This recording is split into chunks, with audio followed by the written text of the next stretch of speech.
What's up, everyone? Welcome to your Friday edition of the afternoon show. It is January 31st. It is, of course, 2 o'clock, which means it is time for the most electrifying sports and entertainment show across the internet. Joining me here today, of course, I'm going to be Logan Landers, your host and producer. It's our boy, Jay McLovin. Jay, what's going on? I'm just gonna channel my inner Liam Cohen. Yeah. Duval. And, of course, Mr. Foxborough Frankie C down below. Frankie, how you doing this afternoon, man? I'm good, Jay. Don't you ever do that again. It was scary. Uh-huh. But I'm doing good. It's a little mixed snow and rain here in New York. Okay. Yeah, we're getting a little bit of rain here in Georgia. Jay, is it bone dry out there in Texas, or It's what's nice. going on? It's nice. It's sunny and a warm 60, baby. All freaking day. Not bad at all. Not bad at all. Well, guys, before we get into all of our topics of the day, talking about a lot of sports news, obviously, we have our intro video ready. I've been hard at work at this over the last handful of days, really since the show kicked off. Had a little bit of a hiccup, had to go back and fix it, had to make sure it was perfect, prime, pristine for all the fans out there. Had to make sure we could incorporate some of our favorite teams in there in one way or another. So without further ado, before we get the show kicked off, and from here on out, here is the official unveiling, the introduction of the afternoon show intro. I hope you all enjoy.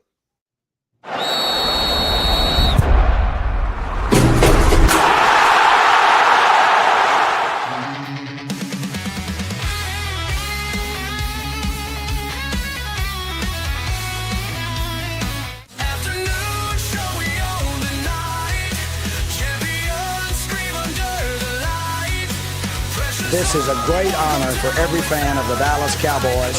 I'm honored to be in the NFL.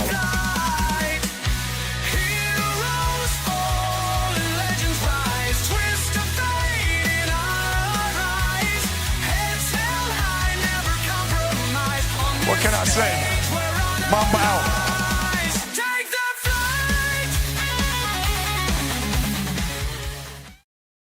Doesn't that make you just want to jump and get out of your seat and just... I'm feeling that. I'm feeling that, especially with the Kobe Mamba out. I'm like, Frankie, I know you love Frankie, that. I know you got a tear in your eye. Yeah, everything I see with Kobe is it's special, honestly. Hits you right in the feels, but I got to tell you, Logan, you did a really, really good job with that. I thank you for that. Please don't take it down, internet. Please don't take it down because those clips. Please don't. The music. I forgot how young Jerry Jones looked. I know. When he won the Super Bowl compared to now when he looks like that's what stress does to you. That's what age and he stress looked does. young, but he was still old. Yeah. No, but when you look at him at that age compared to where he is now, bro, it's different. Oh, it's night and day. Night and day. But let's get into it, guys. We got a lot to talk about today.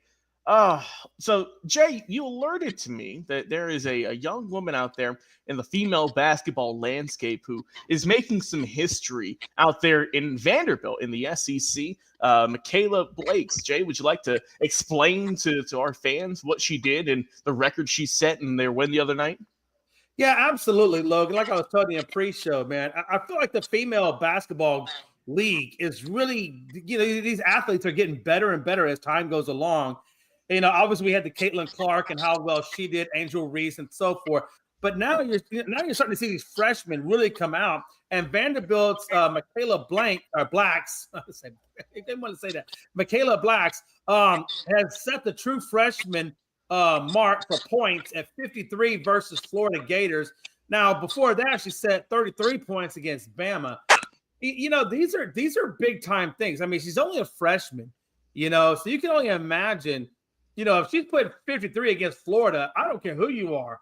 When you're doing like 16 of 18 at the line and you're doing, 5 of 6 or 4 of 6 at the 3-point line, this is incredible talent that she is. And I can only imagine, if this is where she is as a freshman, where's she going to be at as a junior and getting ready to go into the WNBA. Now, Frankie did make a good point that, Jay, we got to see, a lot longer period of this. And I agree with Frankie, but you got to admit, this is a hell of a good start for a person's young career. Would you not say?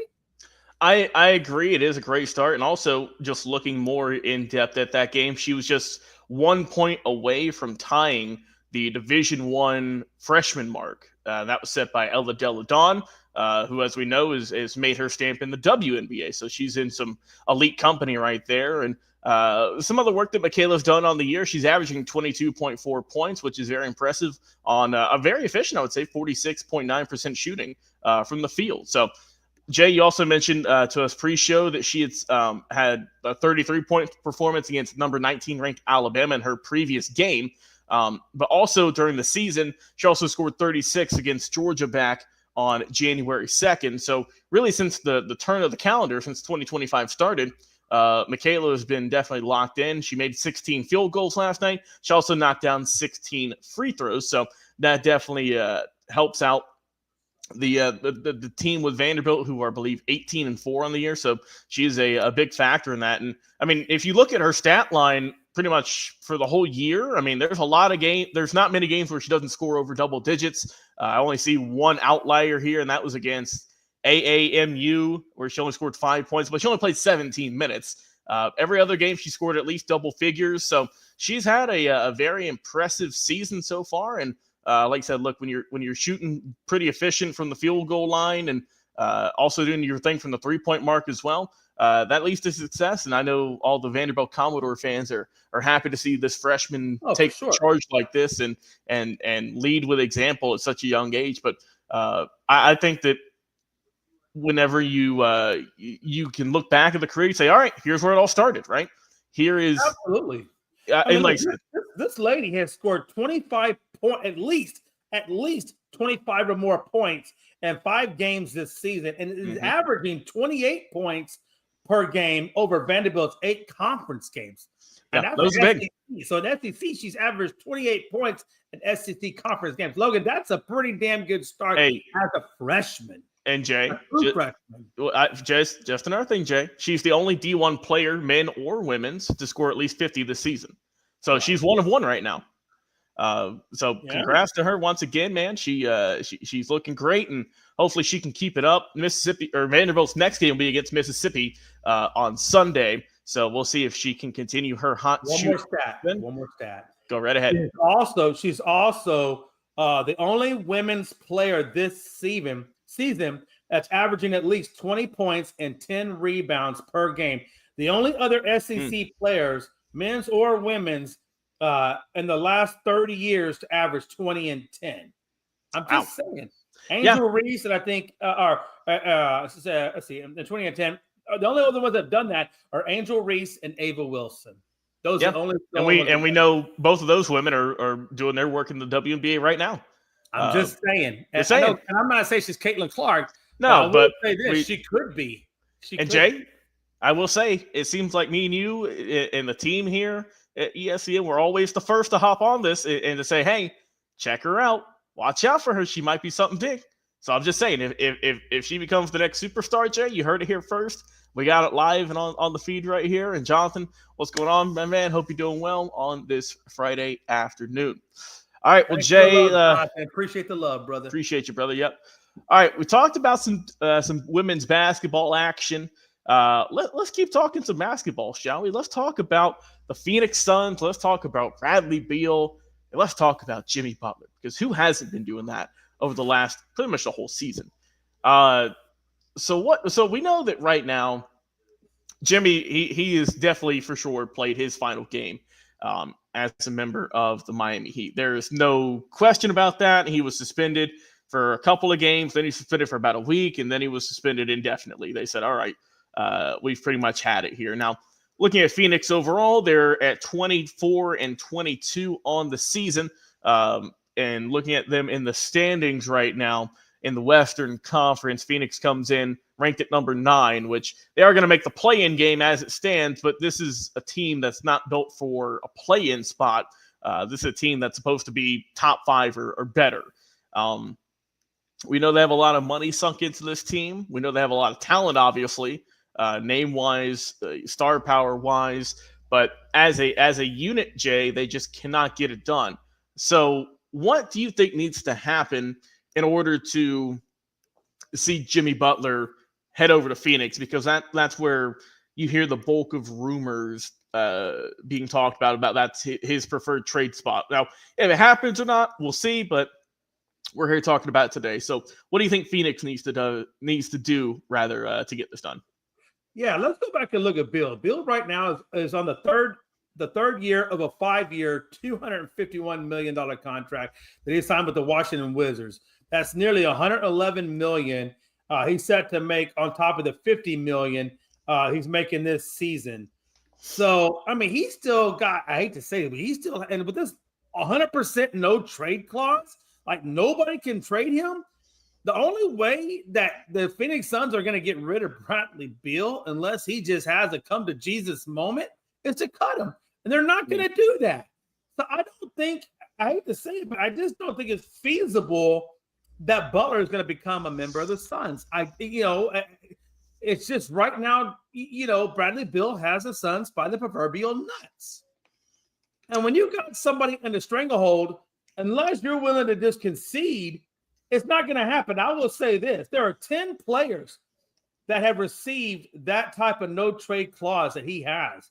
David Robinson, John Stockton, Kobe Bryant, Tim Duncan, Kevin Garnett, Dirk Nowitzki, D. Wade, Carmelo Anthony, LeBron James, and now Bradley Beal. Those are the only 10 players that have ever had this specific, completely vacuum sealed no trade clause. So right. There's nothing really that the Suns can do, nor Miami can do. I got to be honest with you, Logan. If I was a betting man, February 6th is just around the corner, and nothing has been made in any way, shape, or form to move him. So I got to be honest with you. If I was a betting man, Logan, I think Bradley Beal stays with the Suns, and I really think that Butler stays with Miami. Unless Miami can figure out some other way, another team perhaps, maybe they want to look at De'Aaron Fox and maybe try to go that direction. Or maybe that's really about the only direction I think they could go that would give them some sort of compensation equal to Butler. In my mind, I don't think that Phoenix is going to trade for Butler. I don't think they need him because you would have 4 very ball-dominant players with Durant, with Booker, with Beal, as you mentioned, and then you add Jimmy Butler in there.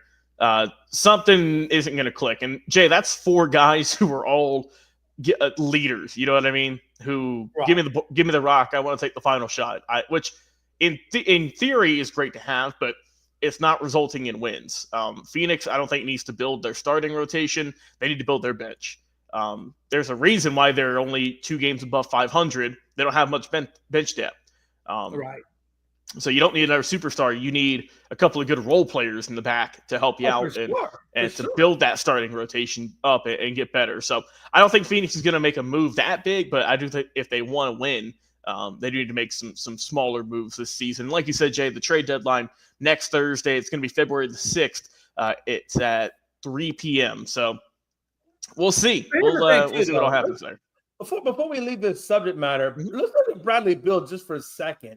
You got to imagine that right now, Phoenix Suns are having serious buyer's remorse bringing this guy over. His production hasn't been the same. Matter of fact, it's dropped off significantly, which is why they're looking to move on from him and probably bring in a Jimmy Butler. Because I think what they were looking for in Jimmy Butler, what they were looking for Bradley Beal, they're trying to get, but they just couldn't get that they couldn't get that Bradley Beal that was out in Washington here in Phoenix. It just didn't translate. You got to imagine they're having some serious buyer's remorse because they're on the hook for a lot of cabbage for a guy that's not really giving them a whole lot of anything. So, I mean, I'm looking at his numbers. He's played in 33 games this season. And the points, I know the points are obviously going to go down compared to when he was in Washington. But over the course of last season and this season, last year he averaged 18.2 points. This year, 16.9. But when you look at the 3-point percentage, right, it's at 43 last year, 39 this year. So and Beal's never been, a knockdown 3-point shooter per se. He's had some good years, and this one's a little bit rough, but we'll see if that ends up going up. But his field goal percentage, Jay, is also 48.5, which is down from last year, which was at 51.3. In terms of shots taken, he ranges from around 6.5 to 13.4, pretty much around the same as he was last year. So he's still taking pretty much same amount of shots from last year, but the production is still on the decline for Bradley Beal this year. He's 31. He's going to be 32 later this June. So, I mean, he's been in the league since 2012. So he's been in the league for a while. I mean, people forget about that.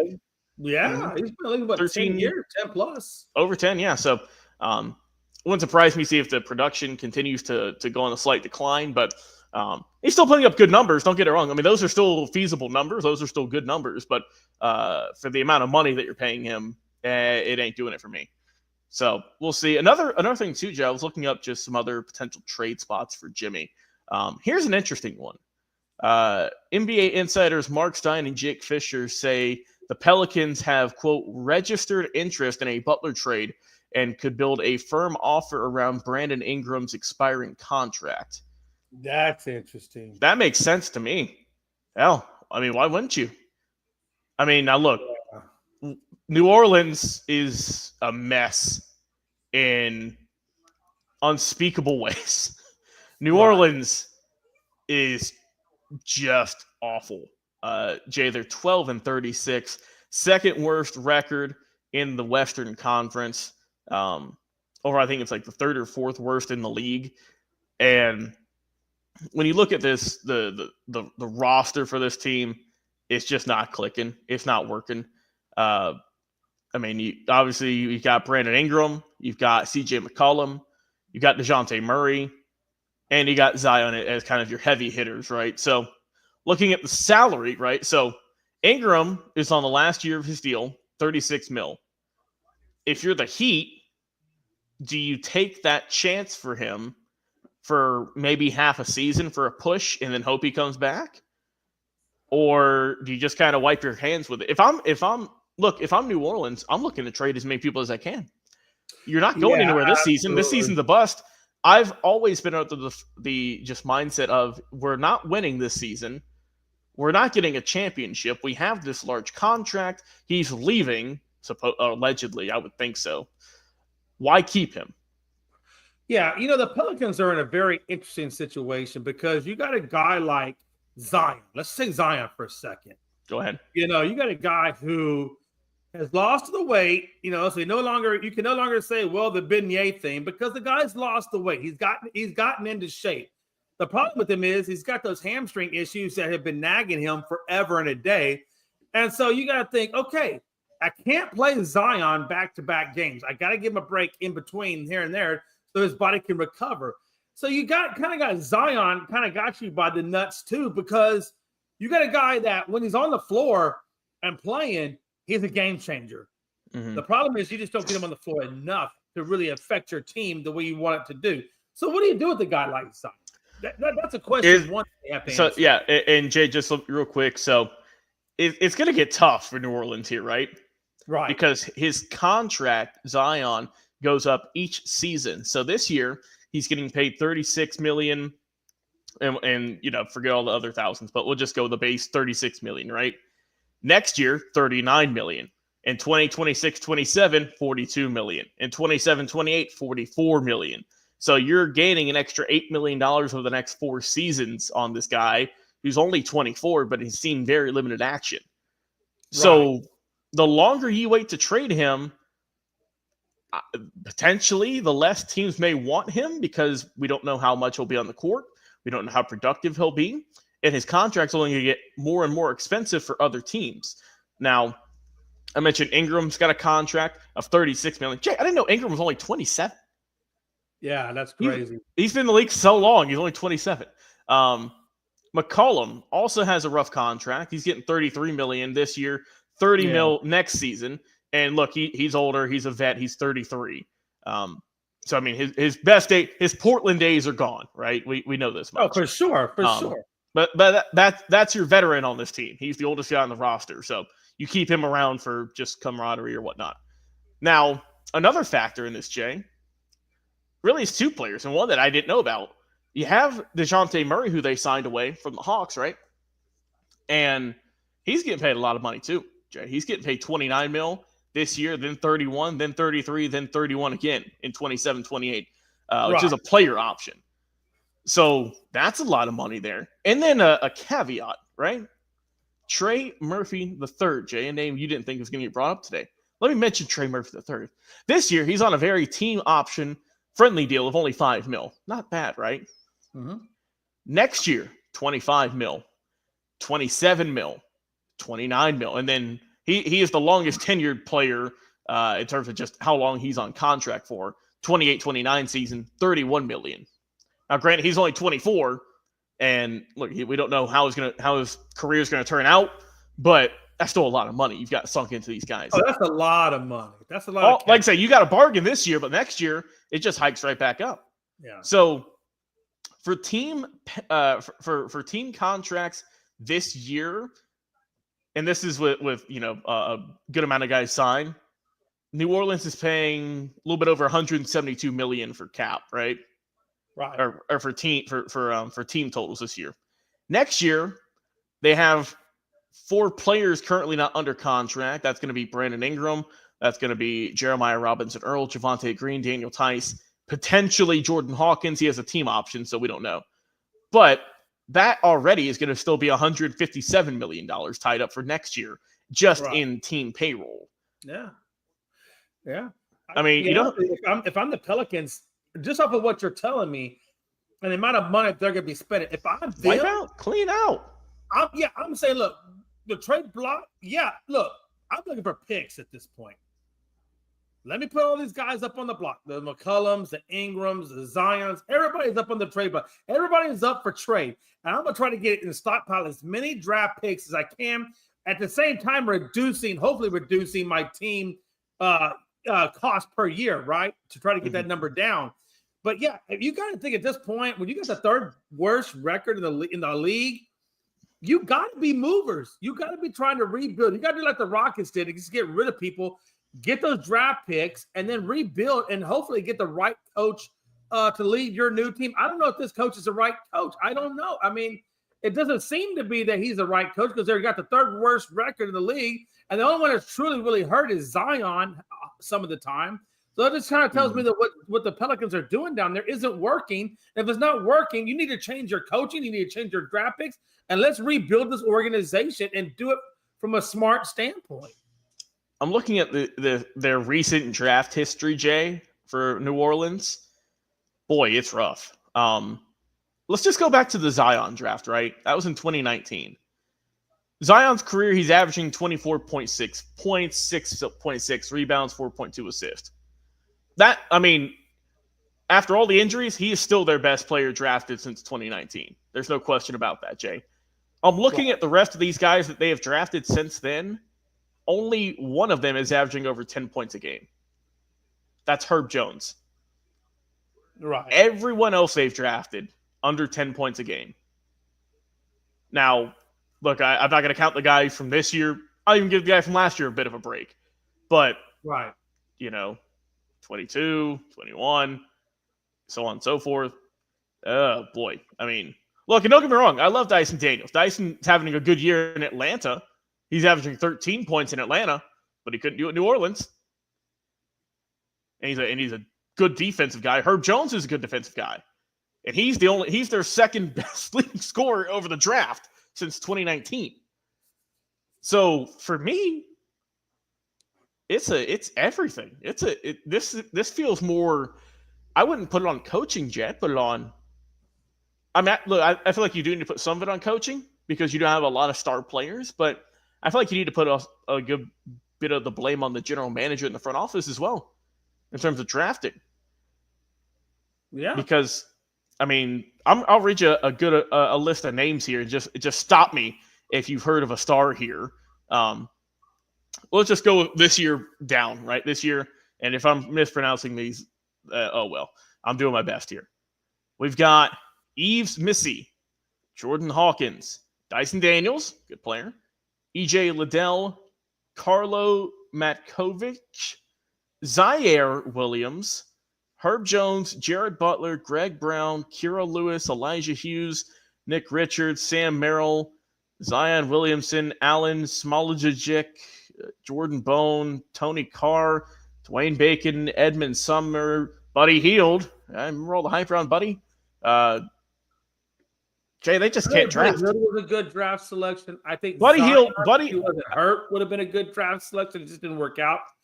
fully for him, but yeah. I Not look much. in the last just 10 plus years, Right. Anthony Davis, obviously great player. Right. Buddy Hield, solid player. He's been he's been productive, right? He's going around team Yeah. to team, but he's still productive. He's a good role player. He is a good role player. Zion, when healthy, solid player.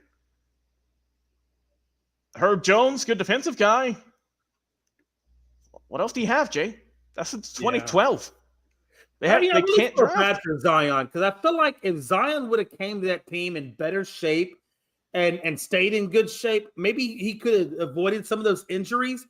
You know, Zion is just one of those kind of guys where he's a generational talent. He just can't stay on the court to be a generational talent. You know what I'm saying? Like when he's on the court and he's healthy, he's amazing. But Jay? when he's hurt, and you don't have him for long stretches of time. You know, the Zion Williamson story really is sad to me. And let me just say this: generational talent, yes, but at this time, subpar work ethic. Oh, for sure. I mean, you saw that. I mean, he may be trying to get into it now that he's lost all the weight and got back into game shape. But the problem is, all those We've had him in the league for 4 years, though. adverse effects on his body. Carrying that weight has had adverse effects on his body. You know, and he's dealing with that still.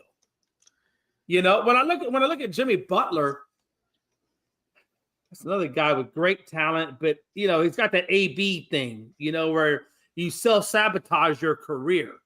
You know, you got all the talent in the world, but you self-sabotage yourself. You know, like he could be traded to any number of teams had he not had all these all these issues and getting suspended here, there, and everywhere, walking off of practice, walking out of the game because you weren't going to be a starter. I mean, these are red flags to owners that, like, I don't want to bring that here. Are you crazy? I'm not going to spend money. Because, number one, he's not the youngest tool in the shed either.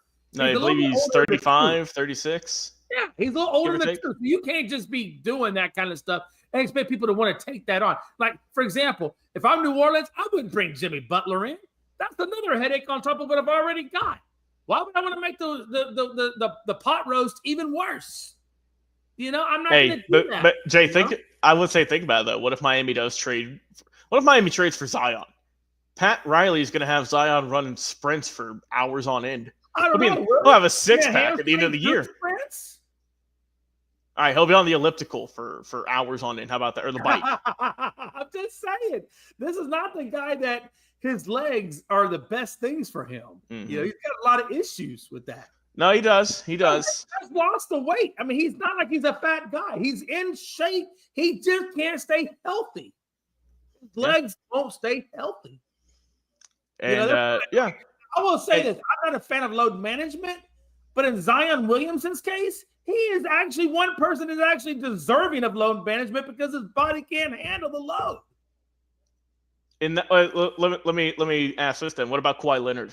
Because we've seen he's been hurt forever. Kawhi he irritates me. That guy has so much talent. And I feel like he squanders it. I feel like he's there to collect a paycheck, but not give you all the work. You know what I mean? Mm-hmm.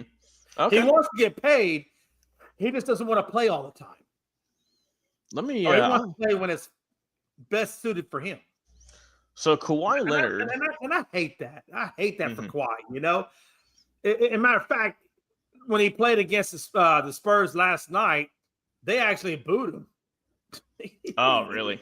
He didn't even get a warm reception going back to San Antonio. So that and the thing too, Jay, is that he's been more healthy. We'll say he's not missing, I don't think, as many games as it was made out to be. He had that rough year in San Antonio where he played in only 8 or 9 games, and that was when everyone was on him. But up till that point, he'd been consistently playing in around 60 games or so to start his career. Then after that, kind of take. But now he's averaging around high 50s to low 60s in terms of games played. He played in 68 games last season, so credit to him for that. But he's only played 9 games this year. Let's also not forget he was hurt to start the year. But he is on the court, so I don't know how many games he'll get this year. But at least he's still relatively healthy, which I like to see. He's a good player. he's averaging like I said, it's in 9 games. So 9 games he's played. He's got 16.1 points in 9 games this year. So like I said, slow start, career low not career low, rather his lowest since 2014-15. But he's still got time to kick in the gear. But Jay, let's talk about games missed. Let's talk about games. I found this stat the other day, and I couldn't wait to get on here and talk to you about it. Joel Embiid, Philly's favorite ? Son. Nah, Jay, he's on the trade block. I think Philly's looking to move on from him if they could. Hey, Jay, I have numbers for you, and I know you're a big numbers guy. Check it out. I saw this the other day, and thanks to I think it was NBA TV who had this graphic up. Joel Embiid, Jay, we know that he was drafted way back in 2012, I believe. And was billed as a good talent, but remember at the time he didn't have a whole lot of basketball experience because he had came over from Cameroon. He had gotten the deal with Kansas and the Jayhawks, right? Played well there. Then it was like, oh, okay, well, let's see what we can do with him, though. Right. And we know he, multiple-time All-Star, good defensive guy, won the MVP in 22-23. However, Jay, Joel Embiid has played in 446 games in his career. He has missed 400 games. He has missed 47% of the games he could have played in his career. Isn't that crazy? I mean, nearly half of your career has been on the bench or on the sidelines or at home. How much of the playoffs has he missed? I mean, quite a bit. Yeah, I mean, quite a bit. I mean, because we know Philly hasn't had a luxurious playoff career. So I don't know how many games he's missed in the playoffs, but he's only played 59 games in the playoffs in 7 seasons. And correct me if I'm wrong. Hasn't even Tyrese Maxey kind of questioned him now? In terms of what? In terms of I think he's injuries? just questioning him. I think he's just questioning whether or not he should be almost on the trade block. I mean, Tyrese has been a little vocal about his being on the court or not being on the court. And I'll tell you this much, Jay. Tyrese Maxey's a hell of a player. Yeah. He's a hell of a player. I think it used to be Embiid was your guy, but I think now it's kind of shifted from Embiid over to Tyrese. I mean, Maxey is averaging 27 points a game. That's 6th in the league. He's also getting you 6 assists, which that's solid. That's tied for 22nd. I mean, he is your main guy right now, I would say. And Philly, looking at them this season, we know that hasn't been great, obviously. They're 19-27. And it's right here. I want to read this real quick. Yeah, go ahead. Go ahead. So Tyrese Maxey challenged Joel Embiid in his 76ers meeting. It says amid a 2-11 start that has them in last place in the Eastern Conference, in which their star trio of Embiid, George, Tyrese Maxey yet to play a game together, the Philadelphia 76ers held a team meeting following Monday night's 106-89 loss to the Miami Heat. And basically, let's see, here it goes on. It says this loss was the team's 4th in a row. Mm-hmm. But yeah, he's basically questioning. He's questioning him. I remember when that report came out. That was to start. Yeah, and that was to start the year. But Jay Embiid's only played in 13 games this season. That's it. Now listen to this. It goes on. Maxey and Embiid have a close friendship and a history of holding each other accountable, according to those around the team. Tyrese loves big fella, but this is the elephant in the room, a person involved in the meeting told ESPN. So even though they're close friends, when your boy is calling you out and saying, yo, bro, there's an issue. We got an issue here. Which I can respect. I respect that. He's on the, he's been up and Embiid has been in trade discussions, early on. I don't think he came out of it, but he was in trade discussions. I mean, that just kind of tells you, I think everything over in 76ers land is not all that well right now. No, and also, too, Jay, his contract is just awful. I mean, I don't know if you can even trade him. Right. So, Joel Embiid on the year, in the 13 games he has played, 24.4 points, 7.9 rebounds, 45% from the field. And like we said, he's missed a lot of games. Also, correction, Embiid was drafted in 2014. But this year, Jay, God, the money is so rough. So he signed a contract with Philadelphia, 3 years, $192 million. That's rough. That is awful. I don't know what you do. It's a tough call. Because he's 30. He's going to be 31 in March. I mean, hey, look, if we were just talking about Bradley Beal, Jay, who was 33, I believe. Right. His production's going down a little bit. McCollum was, I believe, 32, 33 as well. His production's going down a little bit. He was also Embiid was the MVP of the NBA 2 years ago, wasn't it? He won it in 22-23, so not this past year, but the year prior. Now this guy went from being an MVP of the league to being called out in a meeting by Maxey, saying reported that Maxey challenged Embiid to be on time to team activities as the star center has been late for everything impacting the rest of the team and the locker room. Now, this is your MVP. Mm-hmm. And apparently he's kind of having not so good a look at team meetings or being on time for things. So, I mean, look, I get being injured. If you want to use the injury thing for Embiid, okay, I get that. But when your teammate is saying, yo, bro, you're late to all the damn meetings, we need you to be more of a leader. When Tyrese Maxey has now become the leader of the team and the quote-unquote MVP is no longer the leader of your team, that is a huge issue for me. And Jay, 2 points for me. First point, and we can talk about this, and I'll go to my other point because it goes away from Embiid. You know who Embiid kind of reminds me of? Not personality-wise, obviously, but injury-wise and potential-wise. And I know you'll enjoy this one, Jay. He reminds me of the late, great Bill Walton. Yeah, okay. Hear me out here. I'm going to hear you out. Bill Walton, great player. Big man, right? Big center for the Portland Trail Blazers. Number 1 overall pick back in 1974. Won 2 championships. Embiid hasn't won a championship. Let's keep that in mind. He's won 2 championships. Walton also got the MVP in that finals in 1977. Also won NBA MVP. Now, look, Embiid does have more, all-star appearances and stuff like that.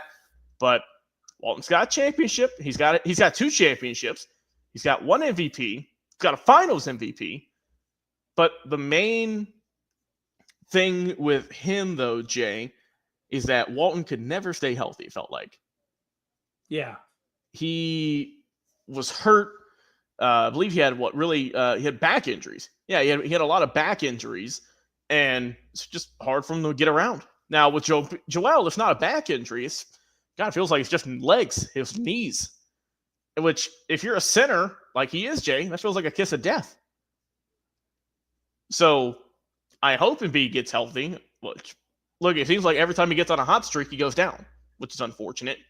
Yeah. But I want to go back to your other point here, Jay. You said Tyrese Maxey seems like the new vocal leader in Philadelphia. It sure seems that way. I applaud that. I enjoy watching Tyrese Maxey. I think he's a hell of a player. I think he'll be a good player for a long time. My question, though, Jay, for you and for the audience out here, what about Paul George? Oh, that's a whole. What about Paul George? Can of worms. What about Paul George, Jay? It feels like before we switch gears and go into Paul George, I know exactly where you're heading with that. Before we go in, I'm going to finish on this Embiid real quick. Did you know that Embiid has been battling Bell's palsy? I did not know. So inside the NBA, Joe Embiid reveals, this is the NBA.com website this came off of. So inside the NBA, Joel Embiid reveals Bell's palsy diagnosis.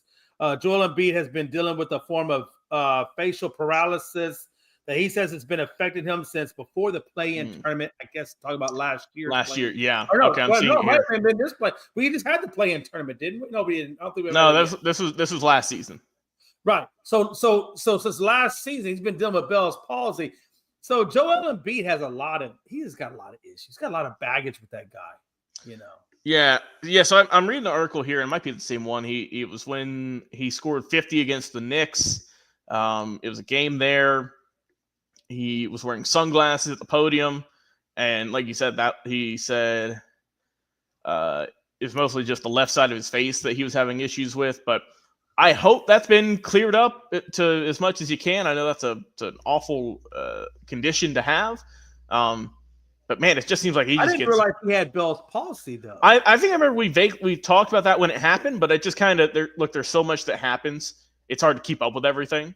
But yeah, definitely wish that, whatever symptoms and conditions he had with that have either cleared up fully or cleared up to the best the best ability it can be at the moment. But I'd forgotten about that in all honesty. But yeah, but let's go back, Jay. Yeah, let's go back to Paul George. Yeah, it seems like he's your number 3 option when he should be your number 2 option.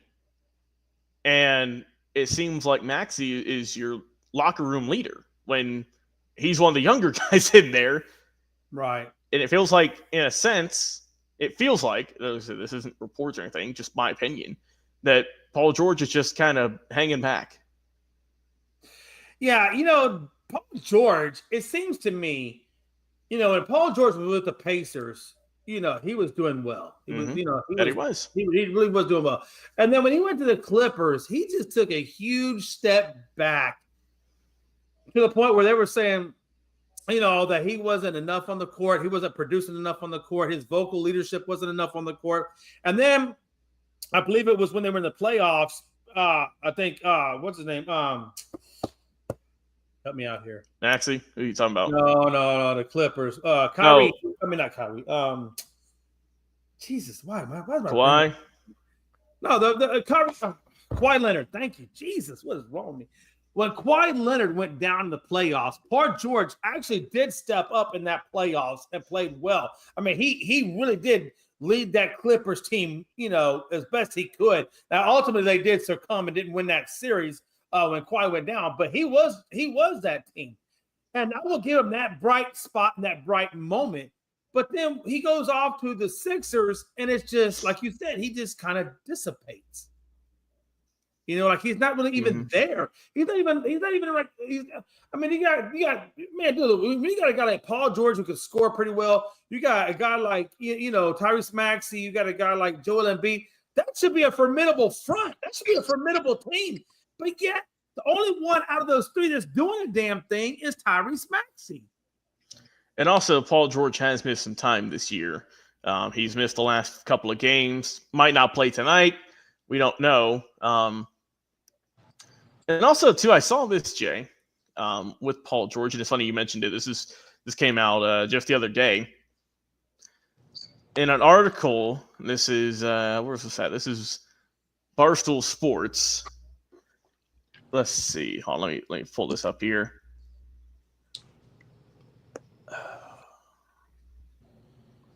Let's see. So Paul George says in a quote, Jay, talking about the Pacers are salty that he left him, even though he did it for the right reasons for himself. In a quote, it says, "I've never gotten a tribute video since I've been going back to Indiana. It sucks." Well, it is what it is, right? At the end of the day, did you really do? How did you leave Indiana? Obviously, he left it was sour grapes, right? It wasn't like he left the best of circumstances. So maybe they don't want to acknowledge him. And then again, he's been hurt a lot. So what are you really acknowledging? And also too, it wasn't like he left Indiana in a nice way, right? Remember, he said he's going to be the next face of the franchise and all this, and he's going to be up there, Reggie Miller, Jay. Remember all that? And then a couple of days later, he left. He said, "I want to leave." I will say so maybe that's why. Let's see. It looks like over the last 5 games that he has actually played in, and that's gone from January 12th, 15th, 21st, 24th, and 25th. He averaged looks like 9. He averaged 9 points, and then he averaged 30, 11, 26, and 25 respectively. And it looked like his worst game was against the Bulls. His best game was against the Cavaliers. I don't know. I still think Paul George could put up points. Mm-hmm. I just don't know if Paul George is really invested enough in trying to win. I don't I don't know, Jay. I don't think so. Frankie, I want to get your take on this, buddy. We like talked about this. We're talking about really just the state of the 76ers. And we're talking about Joel Embiid because I had a stat that Joel Embiid has played in 446 games in his career, but he's missed 400. So he's missed 47% of his games in his career. And then we're also just talking about Paul George, and if he doesn't, it feels like Maxey is the leader of Philadelphia at the moment and not Paul George. What's your take on that, Frankie? I agree with that. This is totally Maxey's team right now. Yeah. I mean, my team literally just came from playing in Philadelphia. At least I think it was like 4 nights ago. And we got hammered. I'm talking about we got hammered. I'm talking about hammered by a team without Joel Embiid or Paul George, and it was all Maxey. Like, this dude literally had like close to 30 points in the first half alone. So I mean, Tyrese Maxey can do it. He can carry this team. But he's gonna need more help around him, obviously, with the absence of Joel Embiid and the absence of Paul George. I mean, Paul George is a good ball player. Don't get me wrong. He's an absolute dog when he's healthy. He can be an absolute dog, but he has not been the same since leaving the Pacers. In my opinion, I feel like since he hurt his, I feel like he had a good run in OKC. I feel like he was okay in OKC. He had an okay run, but you want to know what was the difference is in OKC. He had people around him. He had a Russell Westbrook. He had I think it was SAG at the time when he was a rookie. Young Shea. Yeah. Yeah, like he had these pieces around him. Then he go to the Clippers, and he was expected to, be a team member with Kawhi Leonard next to him, and they truly never got that ball, that ball together moment that they wanted. They had a couple games where they played together, but it wasn't what they expected. And I feel like Paul, that's what's wrong with Paul George, is like he chooses these teams that he think he could win with and build a culture with, but then when he goes to those teams, it can't happen because the other star players hurt so much. I mean, you see it with Kawhi Leonard, now you're seeing it with Joel Embiid. And Frankie, as our resident Lakers fan, looking back at it with 2020 vision, are you lucky? Are you kind of glad that he didn't sign with the Lakers years ago? No, honestly, no, because he would have had a way better career in the Lakers than he did on the Clippers. Because if you really look at it, the one person in 2020 we won a championship. I don't think we won the bubble, and our defense was stacked that year. Like Frank Vogel just like had his magic whisper on the defensive side of the ball. I don't know what happened after that. But if you really look at it, AD's been getting hurt those 2021, 2022, he was getting hurt a lot, but he would have had LeBron James on his side because LeBron James was always playing. It would be some games where LeBron James would have missed, but Paul George would have had people around him. He would have had an Alex Caruso at the time going from Alex Caruso to a Austin Reeves. He would have had people around him. He would have had a Rui Hachimura. So he would have had ball players around him. Then you look at if he was still with if he was to sign with the Lakers and he stood with them 2023, 2024, you got a healthy AD, you got a somewhat healthy LeBron James who's aged at 40 years old but still looking dominant for some odd reason. I feel like Father Time is undefeated, but LeBron James is trying to do something incredible. But you put Paul George in that Lakers team, I feel like Paul George would have at least had a better style of winning and going to the playoffs and going, to the Western Conference Finals or even trying to get to the finals.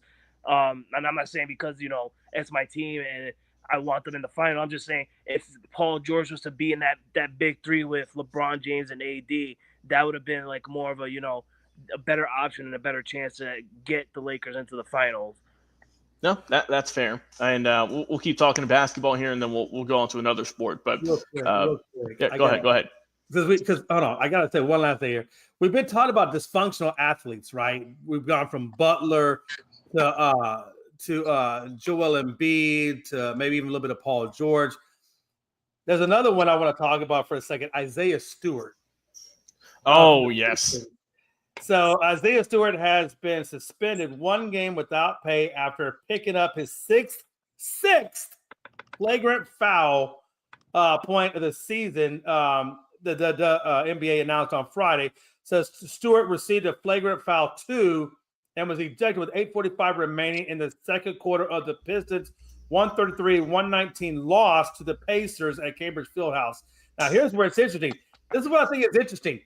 So his suspension is going to occur on the same night his bobblehead night is supposed to be. Crazy. Yeah, that's tonight. That's tonight. Yeah, that's it's supposed to be that's his cruel. bobblehead night. I guess they're going to go ahead with the promotional thing. Yeah, I mean, you're not gonna look. They're not gonna take away the bobblehead because he's missing a game. No, but don't you think it's kind of funny? It is funny how that worked out. And no, and I saw that video too. That was clear as day. It was on him. It wasn't like you can. Oh, maybe it was he got wrapped up. No, he clearly put some effort into it. And right. look, remember he was the one who was wanting to go kill LeBron last year. Frank, you remember they had to hold him back and all that. I mean, clearly he was trying to run around. He was trying to run around and go to the other side. Yeah, look, I wouldn't want to meet him, in a cage match or anything because he'd probably tear my ass up. But yeah, that's that is funny though. I would like to see him and Draymond Green go at it under the rim. Ooh, that would sell tickets. That would look good. I think that would be good. All right, let's talk about the All-Star game. They released all of the reserves for the Eastern Western Conference. I'll break them down. We'll talk about what we think could have gotten in, maybe who shouldn't have gotten in. All right, so for the East, the reserves are going to be Jaylen Brown with the Celtics, Cade Cunningham with the Pistons, Damian Lillard with the Bucks, Darius Garland with the Cavs, Tyler Hero with the Heat, Evan Mobley with the Cavs again, and then Pascal Siakam with the Pacers. We'll talk about the Eastern Conference first. What were your thoughts on the reserves, and do you think someone should have gotten in or someone maybe shouldn't have? Frank, I'll let you go first on that. I mean, with the Eastern, I'm not really I'm not an Eastern Conference guy. Me and Jay are West. We could really care less of who's in the All-Star of the East because at the end of the day, West is the best, and we always are. But it really is, though. But I mean, I really. Obviously, your boy, right? I feel like Trae Young got snubbed for sure. He got traded for sure. Mm-hmm. I feel like he should have been in it because this dude is balling. Like, you remember the game he had this year with the Lakers? He made history. What was it? I think he had like freaking over 25 assists or something like that. Yeah, it was a career high for him, I believe. Right, he's balling this year. Yeah, and I'm looking at it right now, and I'm seeing it on ESPN, the reserves and stuff like that. And another name that comes up to me is LaMelo Ball. Yeah, and that's interesting too, because I believe he was the third most voted fan vote player. So what's the point? And I'm looking at it right now. LaMelo Ball, he's averaging 28.2 points a game. That's fourth in the NBA. 7.3 assists a game. That's ninth in the NBA. And his rebounds, obviously, I think it says 3.4 or something like that. I don't really care. But being fourth in the NBA on shooting percentage, that's a huge snub. I feel like he should have been in it. Him and Trae Young. And also, Frankie, look, no one cares about who wins the All-Star game. Yeah. You look at the highlights, right? And when you have Trae Young, who's leading the league in assists, and you have LaMelo Ball, who can pull up from anywhere, and also is a good flashy passer, how do you not put them in? I mean, I don't understand it. I hate how the All-Star game is being played nowadays. I feel like it hasn't been the same since before, but it does. The All-Star game does mean something to me because of the All-Star trophy, the Kobe Bryant trophy. It means something to me. The MVP. No, I understand, and I just don't. I just want the game to be like the All-Star game to be how it was back in the day. Like nowadays, it's like, oh, okay, he's about to do a windmill dunk. Let's just go ahead and let him do it. So, Frankie, let me correct myself real quick here. So, LaMelo Ball actually finished first in fan voting, but it don't matter because it's the coaches. So, what the hell is the point of the fan votes then? They're just to get clicks. The coaches are just looking at big name players. Apparently, those aren't big enough though, because here's some of the players that did not make it. We mentioned Trae Young. We mentioned LaMelo Ball. We just talked about Tyrese Maxey. He didn't make it. Trae Young should have been on that. Trae Young should have got in, no doubt. Also, Tyrese Maxey and another one here that I'm reading on the website. They say is Zach LaVine. Get on there. Who's the last one? Zach LaVine in Chicago. Oh, what the hell? Why would they bring him in? Why is his name into this? Well, I mean, I think when you look at his, I don't know how he was doing this year. He's averaging 24 points on the season. That's what 20th in the league. But the real reason why coaches aren't looking at these people is because they're looking at it as a team standpoint. Look at Zach LaVine with the Bulls, Trae Young with the Hawks. I mean, Trae Young is balling, yes, but are the Hawks being good? No. You got LaMelo Ball. Okay, well, let me ask you this. But hold on, let me ask you this. We all know that Butler has his issues, but why is he not on? You can't tell me that Butler's not good enough to be on the All-Star team? He should be on it. He should, but look at what's been going on. This is he's suspended right now. I don't know if he could.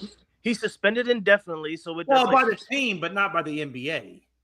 But still, I don't know if that has enough. I don't know because I haven't thought of that before. You have to look at it. This is his third time getting suspended in like a month. Literally a month alone. This is his third time being suspended. So the NBA is the coaches don't want him. The coaches who pick these teams don't want that. So, but anyway, let's go over to the West, though. We talked about the East. Let's go over to the West. The Western Conference reserves. We're going to have Anthony Edwards in Minnesota, James Harden with the Clippers, Anthony Davis with the Lakers, Jaren Jackson Jr. with the Grizzlies, Jay, your guy, with Alperen Sengun with the Rockets, Jalen Williams with the Thunder, and Victor Wembanyama with the rounding out the West there. Now, some names who people say got snubbed is Luka Doncic, Kyrie Irving, Domantas Sabonis, Norman Powell, Devin Booker, and De'Aaron Fox. That's some of the names that people are upset that did not get mentioned or not make it into the reserve spot. I'm going to tell you right now. You tell me how James Harden is. Look, this is what I hate about the All-Star game. James Harden's ass is in there only because of his damn name. James Harden is not better than Jalen Green. I'm sorry, and I know I'm going Rockets method, but look, Jalen Green is averaging over 25 points and 5 or 6 assists a game consistently. And how is he not better than James Harden right now? How is he not in there? And again, it's going to go down to, Jay, he's not the popular opinion because James Harden is still James Harden. Okay. Again, this is what I hate about the All-Star game. We go more about popular names rather than performance on the court. And you can't tell me that James Harden is performing better than Jalen freaking Green. You're not going to tell me that because that's ridiculous. I'm going to let me pull up the side-by-side stats here, and we'll check that out here. Hold on. I kind of agree with Jay because I watched the Rockets and Grizzlies game last night, and Jalen Green was balling, man. That dude is he's an incredible athlete. I feel like that was the one great draft pick that the Rockets have made. Well, absolutely. So, and that dude over James Harden, don't get me wrong, James Harden is James Harden, and James Harden is actually balling. So I got a stats here. I'm actually surprised. I didn't know James Harden was playing this well this year. I'm surprised. So this season, Jay, James Harden has 21.7 points per game, which barely beats out Jalen Green, who has 21.3. But where the big differential is the assist numbers. Harden is averaging 8.4 assists per game, which is 6th in the league. And then Jalen Green only has 2.8. But, I mean, I feel like you could have went either way with that. But but that brings me to the point, too, of, James Harden's got, 8.4 assists, which is 6. Trae Young's got the most in the league. He didn't make it. And if we're just going with stats-wise, Domantas Sabonis leads the league in rebounding. Yeah. And double-doubles. Yeah. But I know they don't care for rebounding. I know that. What does James Harden really mean to the Clippers versus what Jalen Green means to the Rockets? Right now they're number 2 spot. And again, this is almost like a conversation for MVP, right? That you're kind of, we start looking at this. But, Jalen Green really means a lot to his team. I don't know if James Harden or even the success of the Clippers is really at the comparison level of where the Rockets are and what Jalen Green means to that Rockets team. Well, it's two different things, Jay. Yeah. If you look at it as a team standpoint, Jalen Green and the Houston Rockets, and we talked about this last night, they're a young, hungry team. You got all 5 players literally playing well for the Houston Rockets. Even the bench is playing well. So, they're actually playing as a team.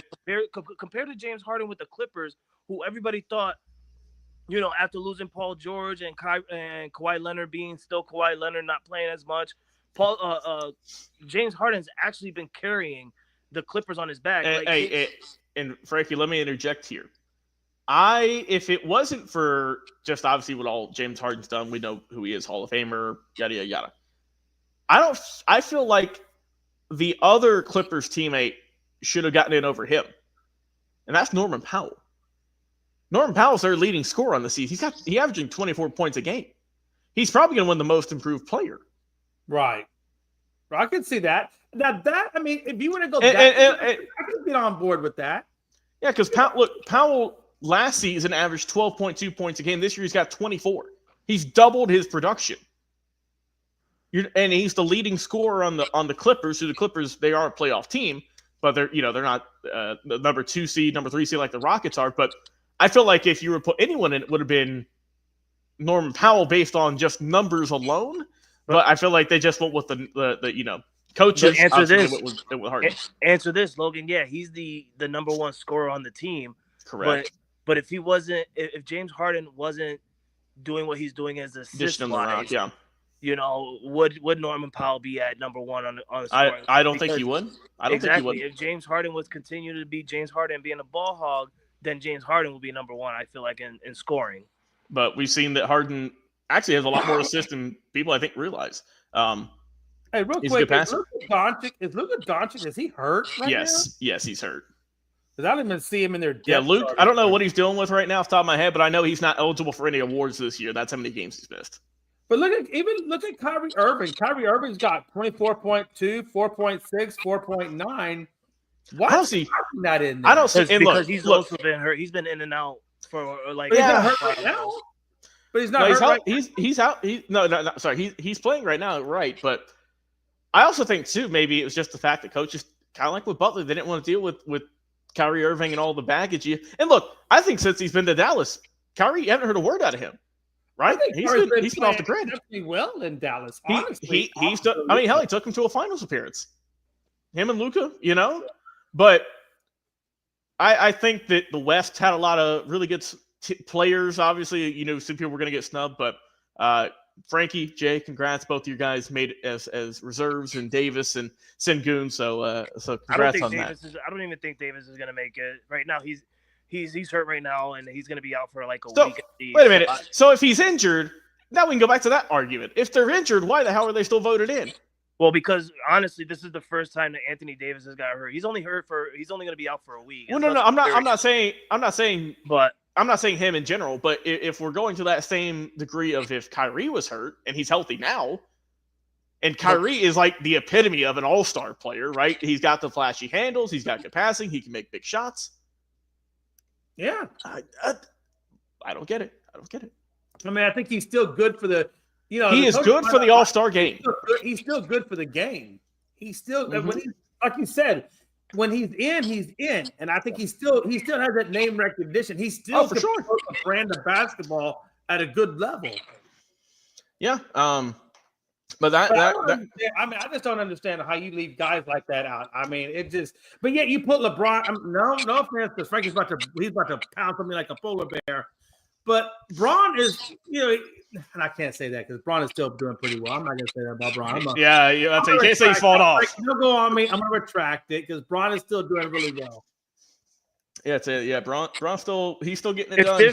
If there's he's already got the most All-Star game appearances ever. What does he need now? I'm not going to go against Bron. I understand where Frankie. I know you're going to say, "Hey, he's still putting up 30+ points." Okay. You're right. He is. I'm not going to say that about Bron. We're going to leave that alone. If there's one person on the starting rotation that shouldn't be in there, it's Steph Curry. I feel like Steph Curry shouldn't be in All-Star. So he has had kind of an off year. And he's only there because, like I said before, the All-Stars in San Francisco. Yeah, I'm about to say, you got to have someone. You got to have a hometown guy and, one of the best players in that franchise's history. But I understand. But, hey, it is what it is. We're always going to have these conversations about who made it, who didn't. But let's talk about another All-Star game, seemingly, that does anyone really care about? The Pro Bowl. Guys, the skills competition was last night. Did anyone watch it? Anyone? No. Bueller? No, I did not watch it. I wound up having sex instead. It was more entertaining. Jesus Christ. What? Well, that's good. Yeah, it's more entertaining. No, seriously. I mean, like, who wants to see? I am being silly, but I mean, in all honesty, Who the hell wants to see a tug of war? Who the hell wants to watch another man play a video game? If I want to watch another man play a video game, I'll go get a damn video game myself and play it. I'll have much more interaction than that. Hey, Frankie, I know what we need to do now. We need to set Jay up with streaming. Yeah. We need. I want to see Jay playing Call of Duty. Jay, you got the experience. You were in the war. You got angles and stuff. Now, I'm gonna be honest with you now. Playing Call of Duty and really being in Call of Duty are two different things. Yeah. I suck at video games. I have never been good at that shit. I've never been good at video games. When I'm playing Call of Duty, Jay, I will tell you. Jay, when I'm playing Call of Duty, I feel like you. I feel like I'm literally there. I feel like I'm in the game. I'm laying down. I'm just hitting left and right. I'm like an actual war hero. Okay. Really? I don't see my kids. Hey, Frank, I tell you what, Frankie. When you come and visit me, we got to get boot camp. Hold on. Look, I got a nice little dirt berm that I do my target shooting on. When you come visit me, I'm gonna have you stand right there where the berm is, and I'm gonna shoot a bunch of rounds around you, and you tell me if it feels like Call of Duty. Oh, it'll feel like Call of Duty, all right. He said, "I feel right at home." I'm gonna tell you right now, Frankie. I'm gonna tell you right now. Holding a controller and being there, two different things, brother. I will tell you right now. Ain't a man alive that will tell you that he ain't pissing in his pants when he's in combat. See? And that's what you don't get. I might be holding a controller, Jay, but in my mind, I'm holding an M16, buddy. He said, "I'm going for it." Hey, man, brother. But you know what? I'm not gonna argue no more. I'm gonna let you have that notion. I'm going fully automatic. I don't pay attention to my kids for about 3 hours, and I feel like I've been tour twice, and I come back and I see my kids like, "Hey, you guys are." Hey, I'll tell you this, Frankie, and this is no bullshit. I have seen atheists convert to Christianity in war. Just telling you. But no, seriously, back to what we're talking about. That's how boring the Pro Bowl was. It's boring. Like, who wants to see tug of war? Who wants to see a guy do a punt? I'm sorry.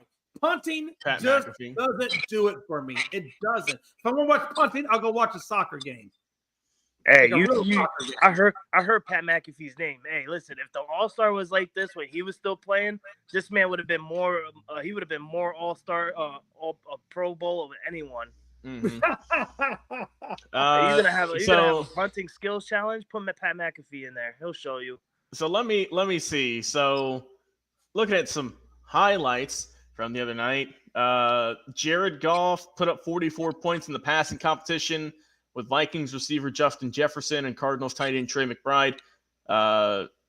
They won the satisfying catches competition. All right. I got to tell you, hey, real quick, Trey McBride is really underrated. Really... And the thing that might hurt him, Jay, in like looking back at his career potentially, he didn't get any. I don't think he got any touchdowns this year. He had like 100-something catches, but I don't think he got the end zone. Hey, but he got a lot of yards. He did. He was a good player this year. Anybody play fantasy football this year, you know Trey McBride was an absolute stud at the tight end spot. I'm seeing here there was the big spike event, which Quinnen Williams won. I don't know I guess it's based on power. The website I'm reading here says the highlight was Terry Cruz's spike not even registered. So I think that tells you how well that went. Then there was the Helmet Harmony, which was an NFL version of the Newlywed Game, which was two teammates playing against two other teammates. They were asked questions about each other. The NFC won that. What are we doing? What are we freaking doing? How the hell does Newlywed Game ever come into the Pro Bowl? Because somebody explain that crap to me. Hey, and Jay, correct me if I'm wrong, but wasn't and like I said, this is before my time. Was it Battle of the Network Stars? Wasn't that a thing where a bunch of celebrities would meet up and they do like races and answer questions, stuff like that? I remember that. I do. But that was like revolutionary TV. Nowadays, it ain't doing it. Bro, we're talking newlywed. No, think about that. Newlywed type games at the Pro Bowl. You know what that feels like, Jay? That feels like just like TikTok videos you can make. Not even like an event. Like, come on, man. There was also, there was a relay race, which was just sprinting back and forth. Both teams had problems with the handoffs.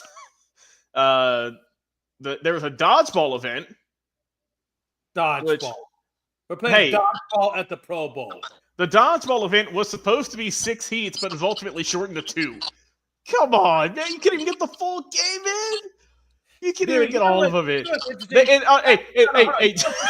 That dodgeball had more physical activity than the actual flag football game. Jay, your flag. At least in dodge football, I can nail you with the ball. Jay, I'm going to read you the sentence. I know it's going to piss you off. The NFC won 2 of the 3 relay races to take an 11-4 lead. This is off ESPN. The highlight of that event was the Bosa brothers, Joey from the Los Angeles Chargers and Nick from the San Francisco 49ers, speed walking the first leg of their heat because Joey Bosa said he felt tight before the race began. Jesus. I mean, we're not even doing speed walking now. Are we really? No, Jay, it's a relay race and he was speed walking. Oh, my God.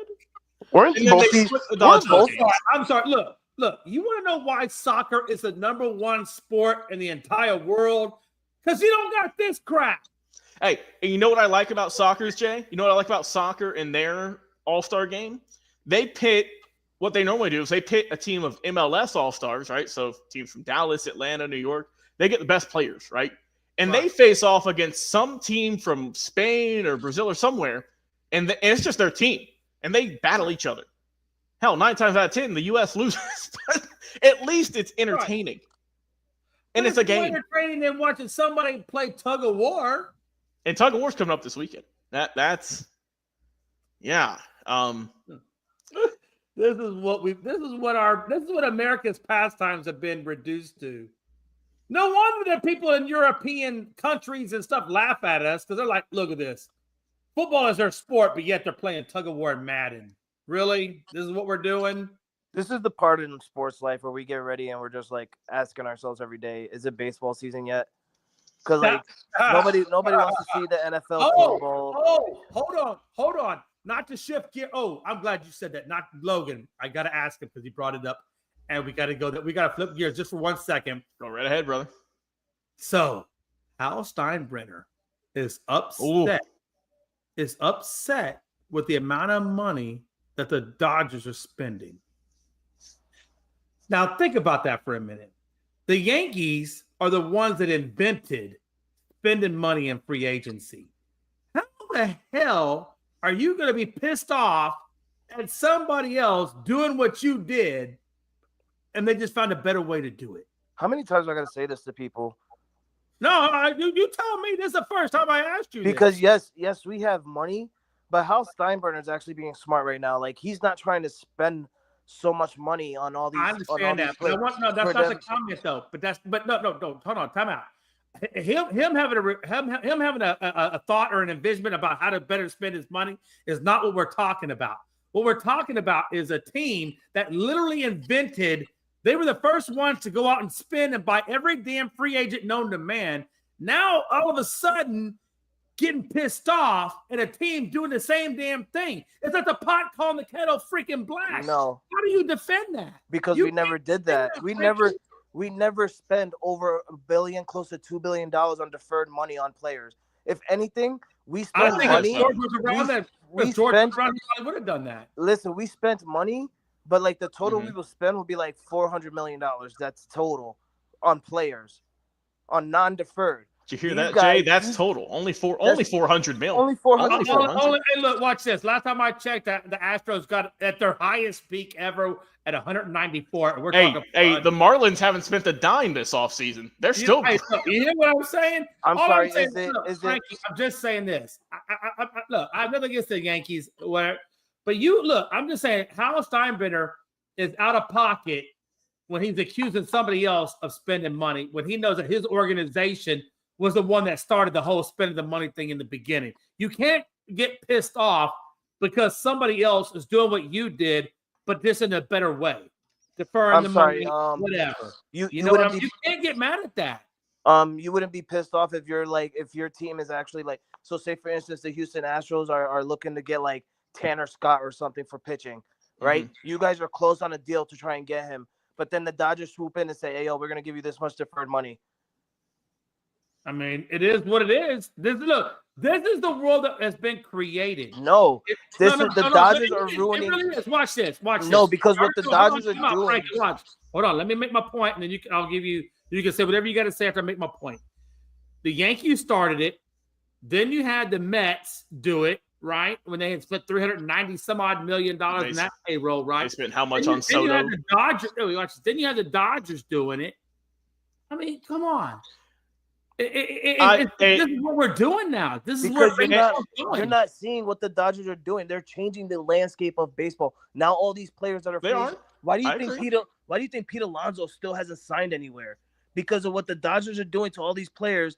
Now Pete Alonso and his agent are thinking that Pete Alonso. But you guys changed the landscape first. You guys, the Yankees, when free agency opened up back in the 80s. The Yankees changed the landscape first. Now the Dodgers are redoing the landscape. You can't get mad at somebody else that's doing something that you did, but just doing it better. You can't get mad at it. You guys changed the landscape beginning, number one, and now the Dodgers are doing it. I told you that before, Frank. Hey, Jay, I found this here. I found it on a Reddit post. It's the most money spent in the last 2 off seasons. It was supposed to 4 days ago, so whatever's happened in the last 4 days has not been equated for. But the last 2 off seasons, okay?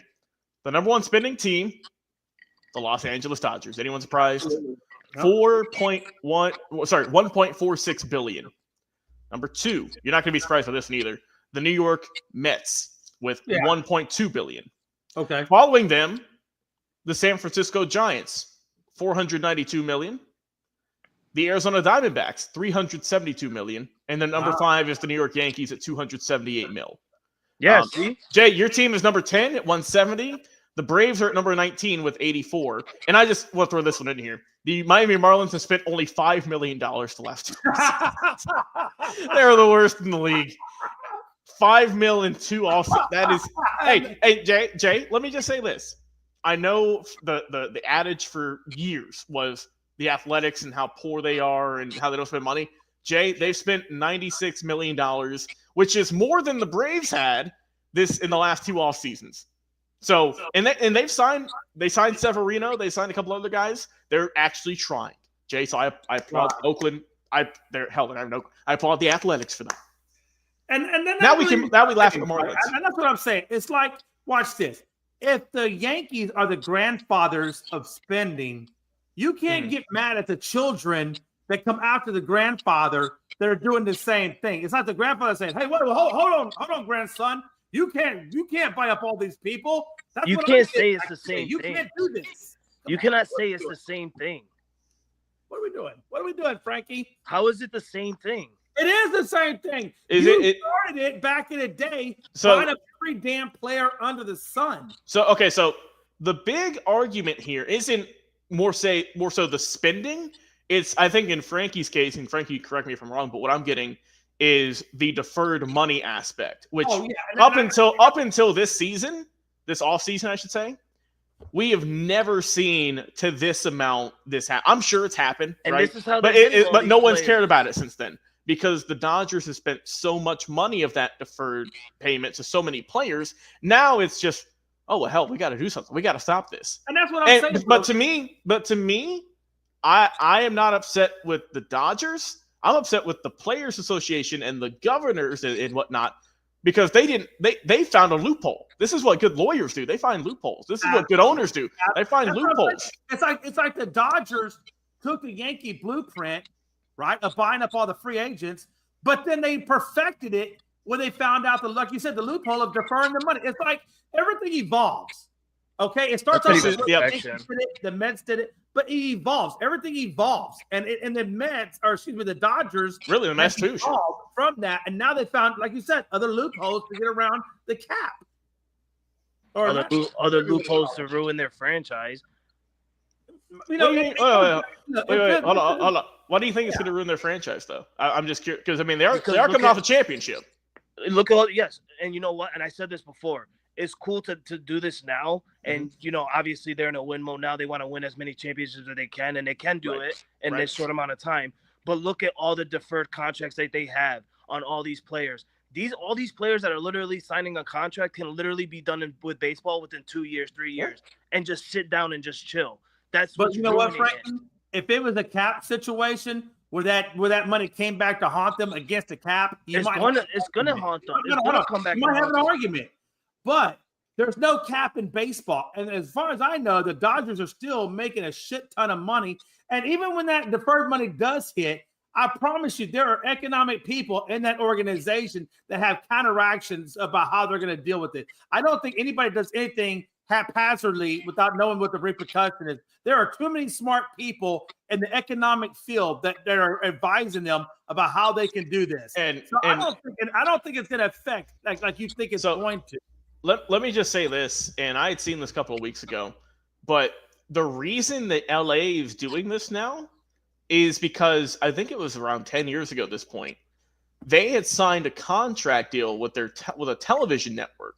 Yeah. And that's where they're getting all this money from. Oh, absolutely. That's where they have gotten all this money, because I believe they have a situation to where it's like a local or their own, kind of like the Yankees, I believe, where it's just, this is like the Dodgers network or something. You know what I mean? And it's not, an ESPN affiliate. It's not a local cable news or anything along those lines. They set up some deal, and I don't have the details one in front of me right now, so I can't speak on it, but to where they're just generating revenue, right? And obviously, look, they're already one of the most recognizable teams in baseball. They're already one of the more profitable. You're in Los Angeles. You're winning, right? Everyone wants to go see the Dodgers. Forget the Angels. Unfortunately, the Dodgers are their team right now. They are that team, and not just in LA, but in baseball. They just won a championship. Then obviously they're looking to rebuild and get a new one. You know what, Logan? No, this goes back to the age-old thing where you got small market teams versus big market teams, right? Obviously, New York is a big market. LA is a big market. Things of that nature. It's very hard. And it's very hard for baseball, for small market teams to compete with the bigger markets. Now, with that being said, the Tampa Bay Devil Rays and the Miami Marlins are the exceptions to the rule where they did win, World Series without having the lowest payroll. So I'm not saying it can't happen. But because you'll get those outlier seasons, right? You'll get those seasons where you'll get those seasons where Tampa gets in. You'll get those seasons. Yeah. Hell, Miami won two of them in 97 and 03. Right. I mean, even Cleveland you could consider a smaller market. They always go on pretty solid runs. Right. But it's just going to keep going here. But let's keep talking baseball here. Get a little bit more off the field news. So this is kind of interesting to me. I just figured we bring it up. Federal prosecutors, this is coming off Yahoo Sports headline here. Federal prosecutors say that there is no evidence that Shohei Ohtani's ex-interpreter, Ippei Mizuhara, has a gambling addiction. Basically, is what they're saying is he wasn't gambling before he met Shohei. He met Shohei and said, oh, I can get all this money. And we obviously saw what happened there. So I thought that was just an interesting wrinkle in this ongoing case here. It's definitely a wrinkle. And he is scheduled to be sentenced on February 6th. He pled guilty to bank and tax fraud charges where he admitted to stealing $17 million from Ohtani to pay off sports betting debts. Prosecutors asked for $16 million in restitution and an additional $1 million to the U.S. He'll serve a recommended 57-month prison sentence with that, as well as a bunch of other sentences. More than that, though, Logan. First of all, Melvin Johnson, appreciate the love. Hey, what's up, man? Appreciate Melvin. But here's the thing. This is another part of it, though, that he actually asked, instead of the 5-year sentence, since he pled guilty to it, he's asking for 18 months. Right. So I'm curious to see if he gets to 18 months. Secondly, we'll find out next week. Secondly, I think it's interesting, though. If I'm Shohei Ohtani, I'm like, look, bro. You have $37,000. Why didn't you just pay your own shit with your own damn? You had your money. My money, motherfucking shit. He just got greedy. And also, I don't know if you guys saw it or listened to it the other week. They released the transcripts and the audio. They released the audio of him calling the bank and saying, "Hey, who is this? This is Shohei Ohtani." And you could clearly tell it wasn't Shohei. Him. No. But did you notice, though, that when he was talking, it was in a very low tone of voice? Yes. You could almost barely hear him. He was trying to keep quiet. Oh, yeah. And look, it has been proven for all the tinfoil hat conspiracy theorists out there, They have cleared Shohei. He did not bet on baseball. The feds said this, Jay. You know this. The FBI, they don't lie about this stuff. So it's Shohei's in the clear.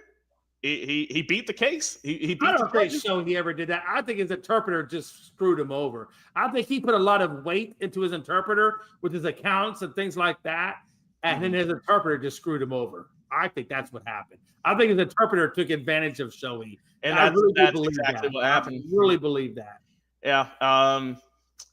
Yeah, and he made over 19,000 sports bets between December of 21 and January of 24. With bets ranging. When he was doing his own bets, before he was dealing with Shohei Ohtani's money, it was $200 here, maybe $100 there. Small little and then bets. Yeah, the most expensive one it looks like was $160,000. The average wager, Jay, was $12,800, and he placed roughly 25 bets a day. Damn, what an idiot! I mean, he was just going up and down whatever was playing that day. He was looking at polo. He was looking at underwater basket weaving, saying, "Hey, let me get some of that change here." I mean, hell, or he could have been betting on games and quarters, like, hey. Hey, now, if he gets X number of points this quarter, I mean, you can bet on anything and everything, right? I mean, you don't know what he was betting on. And do you want to hear the definition, the pure sentence of gambling addiction, Jay? Records show that he won $142.3 million in sports wagers. However, he lost more than $182.9 million. Yeah. I mean, when you're losing $40 million more than what you made, you got a problem, I think. And if I'm Shohei, I'm like, yo, bro, what the heck? And how does Shohei not know his bank accounts? I'm sorry. Shohei Ohtani, how do you not know your bank account? How do you not see these big amounts of money coming out of your bank? Do you not watch your bank account? Look, you might not be able to speak English, but I know you can read the number 1 and the number 4 and 8 digits and 7 digits. come on. Shohei Ohtani, you got to take some accountability for not managing your own damn money, killer. Come on, killer. What are you doing? I'm not mad at the fact that he gambled the money. I'm mad at the fact that he got caught. You're not mad at the fact that you spent all this money that was someone else's? Hell no. You representing the richest guy in baseball. Shit. Bar none. Take what you can. If he's giving you the most shittiest pay, the most shittiest cut of a percentage out of that, like you have to win something. You didn't like if I'm him, like he probably thought like, listen, I didn't think I was, Shohei was gonna get mad. Like I didn't think he thought I was robbing him. Like he probably didn't care. I was using like literally this much amount. This man is getting $1 billion. Like I didn't think he'd care. If I'm Shohei Ohtani, I got all my money going to a Japanese bank. That way I can speak my language to their language and everybody knows everybody.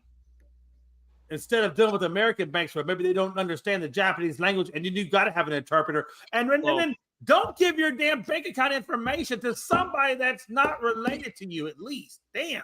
Well, hey, Jay, I want to ask you because I'm glad you brought that up. Like Ohtani should go to a bank, a Japanese bank and stuff, right?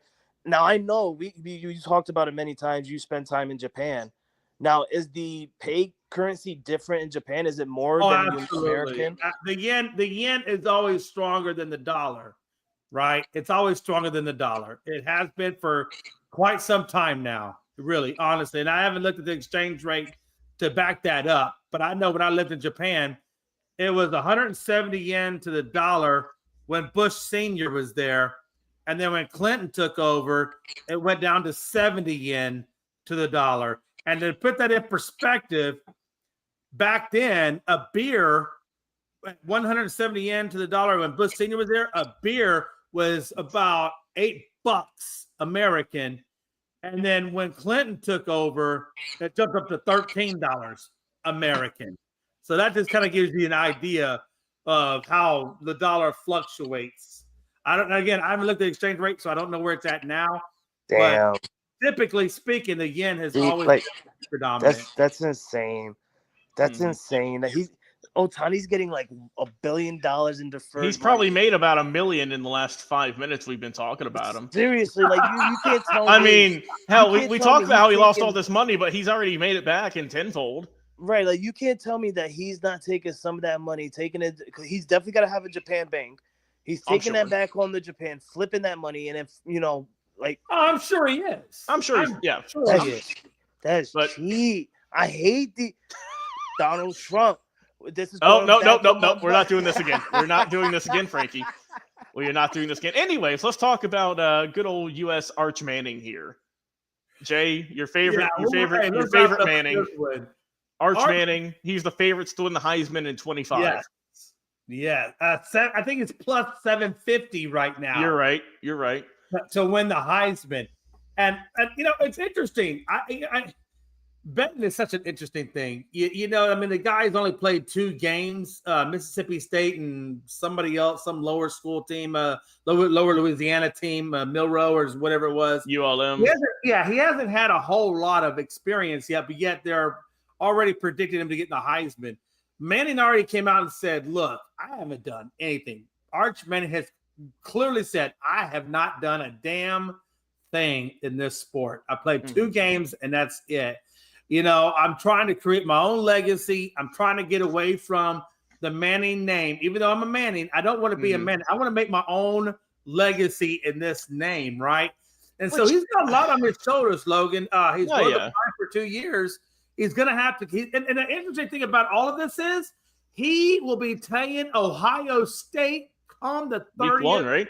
Yes, his opening game is against Ohio State, the same team that Quinn Ewers lost to. He's going to open up against. And I honestly, Logan, I can't wait with bated breath. I am so looking forward to that game. Well, we got a while. The season just ended a week ago. I think it's August 30th, Logan, I think is when that sounds right. Yeah, so we still got a couple of months. Frankie, what if you're here, what do you think about Arch Manning being the odds-on favorite at the moment to win the Heisman, and also the I guess you could say it's proverbial, hoping to leave your last name behind, so on and so forth type of deal? When we talk about a Manning, or even if I think about a Manning, I just sometimes I want to sleep, I want to puke. Sometimes if a Manning, if a Manning, especially Eli, mouth, when I say Manning and it comes out of my mouth, it feels like I gotta go, get ready to take a shit. Honestly, that too. It's just just now I said a Manning name and I got the bubble guts right now. It's just bothering me. Mm-hmm. But I do kind of like this little Manning. I did see I have seen what he's like on the field. I saw him last year. He had a little bit of playing time last year. He had a couple games this year. The dude he's a truth. He's the truth. So I can see him, being up there in the category of Heisman next year. Plus, real talk, who's left, in the college league to compete against him? What other quarterback is there, or receiver? Give me just a second. I can tell you who they have listed here in this article. I know you got Carson Beck still because he's transferred from Georgia over to Miami. And also another one too. Shout out to our boy Phil Tross. Hope you're doing well in your recovery, brother. Garrett Nussmeier. He's at 800, so he's only 50 below. He's right there with Arch for next season. Okay, for betting on. What it just comes down to is, Texas is now in the SEC. This was their first year in the SEC. Now he's going to have control of Texas offense next year in a SEC division. Yeah, it's his first full season. Exactly. So let's see. He's essentially going to be a rookie in a way. Let's see what he can do under the center in the SEC division, and if he performs well, kind of like what Texas did this year, don't overlook Texas. I don't overlook Texas. I've been riding behind Texas for Jay for literally this full year now because Alabama wasn't it. So I told Jay, listen, I'll ride behind you, bro. I wanted Jay to have that feeling of what it felt like to hold a national championship or see your team in the national championship or win it or anything like that. He didn't get that opportunity yet, especially having, that first year in the SEC where they only lost 2 games to Georgia. I mean, they have a chance next year because, like I said, Georgia doesn't have Carson Beck next year. Right. Alabama won't have Jalen Milroe next year.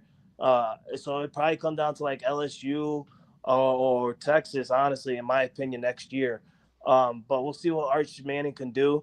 Let's not forget, this guy has the legs of his grandfather. He has the arm of his uncle, or both his uncles, and he has the mindset of his uncle as well, in Peyton. So he has a really good it's kind of a good thing to be a Manning. But like Jay said earlier, he wants to develop his own character, his own charisma, his own name. But at the end of the day, you have a Manning on your back, bro. Like you have a Manning on your back, and that's just it's just gonna happen. I'm sorry. No, and look, I'm excited to see him play. We've obviously seen very limited action from him, but the times he has played in those, brief drives, he has looked impressive. But I want to see how he does in a full game. And it's also been a while since he's played in a full game as well, Jay. He's been there for 2 years in Texas as a backup to Quinn Ewers. So he hasn't played in a full game since high school. So, also, I mean, I don't know. I hope he gets off to a good start, but honestly, it wouldn't surprise me if he comes out maybe a little bit sluggish early on in that Ohio State game. Because, man, you go from high school being your last full game to sitting on the bench, playing a couple, throwing a couple passes, running a couple of yards here and there. And then now you go up against Ohio State, who I'm sure is still going to have a good roster come next season. So it's going to be a tough task. It is not going to be easy by any means necessary. You're not facing a cream puff like North Texas or someone out there. Yeah, absolutely. And I mean, like I said, Arch Manning, I think he threw for almost 1,000 yards since he's been with the University of Texas. He's got 1,000 yards, and he's done pretty well. He's on like 2 interceptions. I think he's got 4 or 5 touchdowns. I mean, he's done well with the limited amount of time that he's been on the field for Texas. He's made the most of his opportunities, and I really do look forward to seeing him compete come August 30th when we open up against Ohio. And I really believe, Logan, that Ohio game is going to set the tone for Arch Manning going forward. Yeah, however that game comes out, I really believe that is a game. That is the type of game that's going to set the tone for him and his legacy at Texas. No, he easily could, but he's definitely going to be a special player, we all think. But one more final thing here, I just saw scrolling around ESPN, just interesting news here. So the NHL is going to be increasing their salary cap here in the next few years. Right now, their current salary cap is $88 million with a floor of $65 million. It's expected to rise for next season, $95 million. Then 26, 27 will be 104, and then it's just going to keep going up and up from there until the 2028 season. So they're essentially going to be they're $88 million this season, but at the time, I guess until this next contract or whatnot goes through, it'll be 113. So they'll be gaining about a little less than 40 million, around 35 million or so in cap space over the next handful of years. So I think, dude, I'm all for it because it's kind of crazy to me when I see like NHL contracts, and I'm like, wow, you're only getting paid that much, No. meanwhile, the 12th man on your basketball team's getting paid more, in some regards, right? Or it's like what Shohei makes in an hour, is your whole contract. So I'm glad for it. I'm glad that they're getting more salary cap space. Yeah, what a time to be alive. I mean, it's going to be. I mean, I think the role of the NHL has kind of, and especially stateside, stateside has been. They don't pay. Look, they don't pay the most biggest salaries, right? You don't see the big salaries like you do in NBA and whatever. So it's going to be interesting to see how that unfolds coming forward as the NHL continues to grow and expand. Yeah, and it is definitely growing. In this article, it says the NHL hit a record $6.2 billion last season. The league also set new marks in attendance and saw a spike in sponsorship revenue. So it's growing. I also think that has to do with the 3 new teams they've added in the last 10 or so years with Las Vegas, with Seattle, and now we see with Utah this year. So I think that's definitely helping out. And I also saw, guys, I don't know if you saw that Utah is looking for a new name. They've released the, I believe, final 3 at this moment for the voting. It's going to be a fan vote, basically, for what their new name is going to be. So the names they have, let me see if I can find it here. It's going to be the Utah Hockey Club. Just keep it the same. I do not want that. Another choice is going to be the Utah Mammoth. Okay. I think that's pretty cool. They cannot do Utah Yeti, right? That's what everyone talk about. They can't use it because of the drinkware brand, Yeti. So that's why the U.S. Patent Office says, no, we can't do that. Another name, which is interesting, the Utah Wasatch, which is the name of a mountain range in Utah. Man, ain't nobody want to be called the Wasatch. But also we have a new one. They just announced this earlier today. A new name has been added to the list, right? The Utah Outlaws. I like that. To me, I'm kind of. You think you like Wasatch, really? No, I said rather than Wasatch. Oh, okay. No, to me, I still think Mammoth Mammoth might be my go-to. I like the Mammoth, but I don't Outlaws know. Logan, what the hell? That's different, though, Jay. You don't look. You've seen Outlaws before. You haven't seen a Mammoth, have you? Not the NHL. I'll tell you what I have seen in Utah, which I don't know why they don't call themselves the Utah Mormons. I don't think they get a whole lot of. If your state, look, I always say your mascot should be something that has to do with your state. And if your state is known for Mormonism or polygamy, you can go, well, Utah polygamist. I'm good with that. Any day of the week. Let's go. Oh, boy. Just saying, man. Look, it should be something that has to do with your state. Utah Outlaws. Okay, I can go with that. Yeah. And also, basically what they did, Jay, is basically they didn't list the numbers, but apparently the Wasatch got so many poor reviews or less amount of votes, they replaced it with Outlaws. So that's how nobody wants to be called the Wasatch. It's horrible. It just sounds horrible. So they made the right call with this. God almighty. Can you imagine what's your team? The Wasatch. No, nobody wants to hear that. Well, I don't want to be a hockey club either. I don't want to keep it. That's like whenever Washington was the Washington football team for 2 years. That just felt wrong. Since we're talking hockey, though, I want to let everybody know in the standings right now, Logan, you're at number 1 with Carolina. There we go. At number 4 in the league. I'm at number 7 with Dallas. And Frankie is so far down, it's almost at the bottom. So, Frankie, let's just say you're not working. Yeah, the Rangers are rough right now, buddy. They're 24. Boston is so far down, it's stupid. You are ahead of Philly though, so you got Philly sports guy beat. Hey, it's by a game, but you still got to beat. Hold on, I gotta look it up because the last time I saw it, they were in the playoffs. If the playoffs, I will tell you. You must have been looking at last year, my friend. No. 8, 9, 10, 11, 12, 13, 14, 15, yeah, 16. No, y'all are. Hey, you're 18th. You're 8th. Right now, Boston is 18th in the entire league. 18th. Oh, you're looking at Boston. Yeah, my bad. You're a Boston guy, Frankie? I thought he was a Rangers fan just because he's we're 1 point. We're 1 point behind Tampa and the Jets. For your conference, you're 1, 2, 3, 4, 5, 6, 7, we're 8. Fifth. You're 9th in your conference. We're 5th in our division. Which basically means you still out of the playoffs. That still remains the same. So I was looking at I thought you were a Rangers fan, Frank. I always get confused with New York or Boston or wherever the hell. But yeah, the Rangers ain't doing good either. But if you guys want to hear better, honestly, I haven't even been paying attention to freaking hockey. The last time I saw a Bruins game, I was surprised that we had a new coach. Like I still thought we had like Montgomery, and I'm like, where do you go? Hey, well, Frankie, I know where you can learn all this good hockey news at. It ain't from us. We try, but we're not the experts. But you guys can go check out our other show on the network, Royally Quacked. They deal with the Kings and the Ducks primarily, but they cover all the other big NHL news, like Frankie said, the hiring the new coach in Boston, the firing of the old coach. They do a lot of good work over there. They're live every week here, so you guys can go check them out. But guys, if you got anything else you want to go off chest, we can. Just to say, it's the Anaheim Ducks, not the Mighty Ducks, so people don't get it wrong. Okay, they don't talk about Coach Bombay. No Bombay. No. Hey, I just want to say, if you guys do want to see more about hockey and the Royally Quacked, if you don't know where to go find them, just click on the link tree.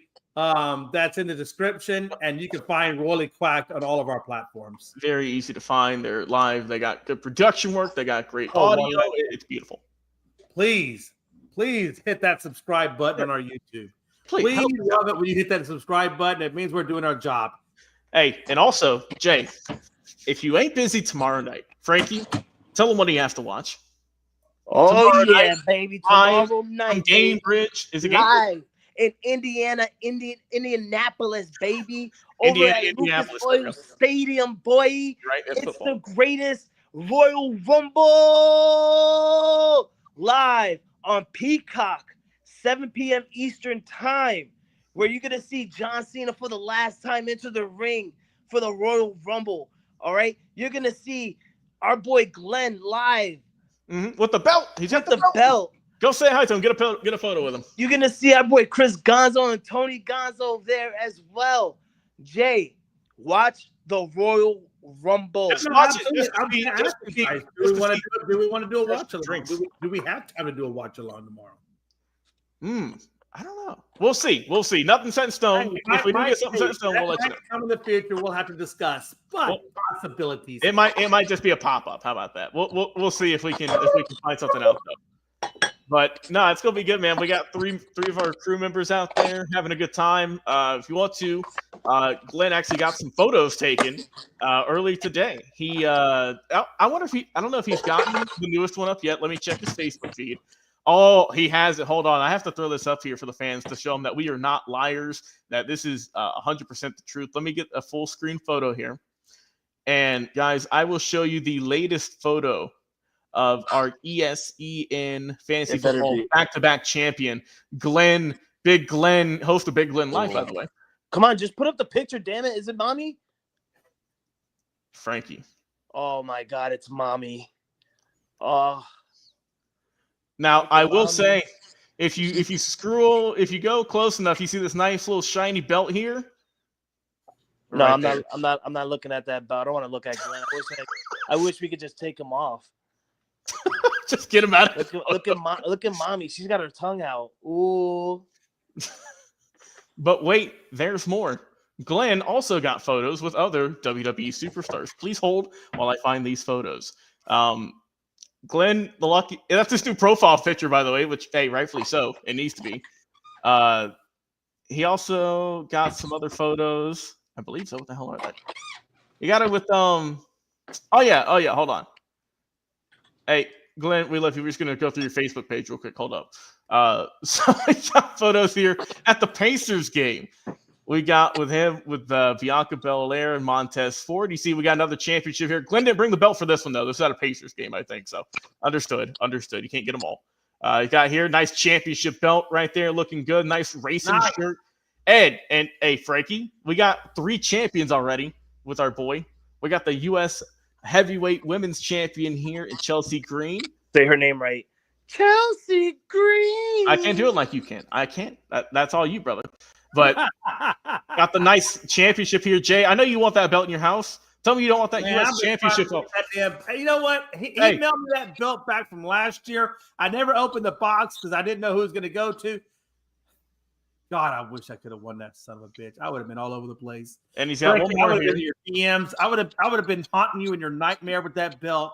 Logan, same thing for you. Hey, and Frankie, I never heard the end of it. With L.A. Knight. Yeah. There. Look at him. He don't know it, but he's pointing at the belt. He's pointing at it with his fingers. He don't even know it. That's going to be the photo for the league next year. That should be the photo for the league next year. Why you bullshitting? If you squint your eyes, they count like brothers in a way. They both got the glasses on. Yeah, it's kind of like before Nutrisystem, after Nutrisystem. I can't say that. I shouldn't say that. That's just no. Man, we love you, Glenn. Don't take that. I'm just playing. I got a little bit of a belly myself. But no, listen, he is getting Ric Flair today. Ric Flair. And I told him, have Ric Flair hold the belt. So maybe we'll get a picture of him with Ric Flair holding the ESE fantasy football belt. And if he does get that photo, unfortunately, you guys have to wait till Monday because we're not going to be live till then. We take the weekends off. So if he does get that photo, Ric Flair with the belt, tune in on Monday and you can check it out then. But until Monday, this is the last show of January, guys. Last show of January will be in February come Monday. So months already went by that quick, and we're looking forward to some more great shows next week. Of course, for Foxborough, Frankie C. for chiming in. Appreciate you, my brother. Of course, Jay McLovin helping me out. I've been your host and producer, Logan Landers. Guys, enjoy your weekend. Have fun. Maybe watch the Pro Bowl. Maybe not. And until next time, we'll see you again on another live episode of The Afternoon.